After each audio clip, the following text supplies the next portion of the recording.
which I'll get to as well, and how you could be safe. But as Eric mentioned, I mean, will they get charged? They may or they may not. But remember, it's not you or your company that's going to be billing them. This has nothing to do with you. This is specifically to do with their carrier and their phone plan that they're on.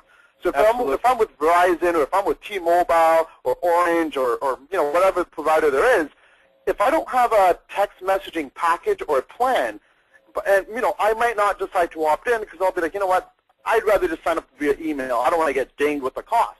But if I already got a text messaging plan with my phone, then I'm like, you know what, maybe it'll be my decision. I don't mind receiving text messages from X, Y, and Z company. Good. So just going to show you, and to get this started and to get this work, there's 3 simple steps. And I'll actually do this live in front of you guys to show you how quickly you guys can get started. Number 1, you want to reserve your keyword. And remember, the keyword is the word or phrase that the user is going to text in to connect with your company. Now, you don't want to use anything wrong. You don't want to put in underscores and all these special characters, because remember, people are actually typing this in. So if you think of if it's something long, like super duper something something something, and you're doing a radio ad, or if they're walking by and they see the sign, they might forget it. It's got to be something short and catchy, easy to remember, easy for somebody to type in. So just keep that in mind. Second part is get your short code, and I'll show you guys how you could do that in a moment. And lastly, you start promoting to build a list.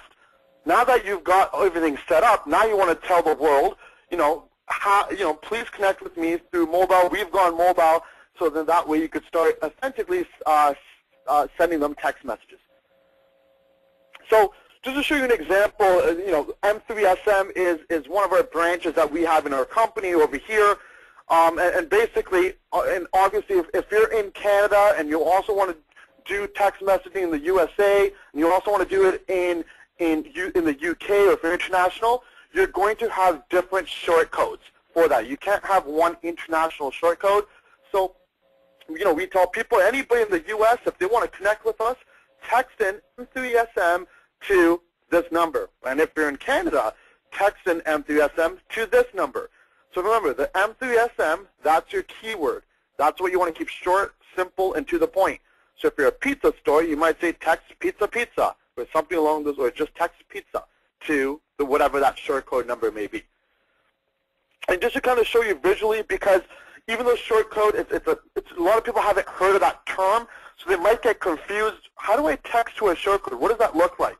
So I mean, I use the example of the iPhone here, but basically, it doesn't matter what phone you use. If you create a brand new text message, usually you could select from all